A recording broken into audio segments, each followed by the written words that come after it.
मी विरोधी पक्षनेता असताना एकनाथ शिंदेंना गद्दार म्हटलं होतं। तेव्हाच्या परिस्थितीनुसार मी शिंदेंवर गद्दार अशी टीका केली होती, असं उपमुख्यमंत्री अजित पवार यांनी शिंदेंवर केलेल्या टीकेला उत्तर देताना म्हटलेलं आहे।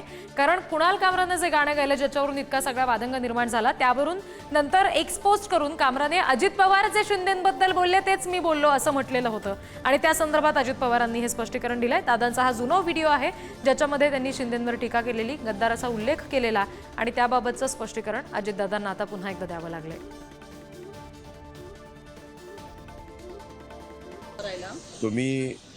आम्ही मागच्या काळामध्ये मी विरोधी पक्ष नेता होतो। विरोधी पक्ष नेत्याच्या काळात मी जे काही बोललो, आता त्यामध्ये मी माझी भूमिका त्यावेळेसच्या एकंदरीत परिस्थितीला अनुसरून बोललो। त्याच्यानंतर आम्ही एकत्रपणे निवडणुकीला सामोरं गेलो। लोकांनी आम्हाला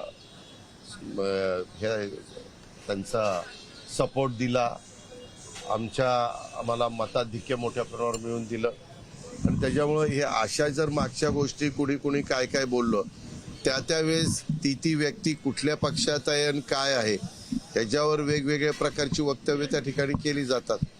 आम्ही आज एकत्र आहोत, आम्ही एकत्रपणे काम करतोय, राज्याला पुढे नेण्याचा मनापासूनचा प्रयत्न करतो।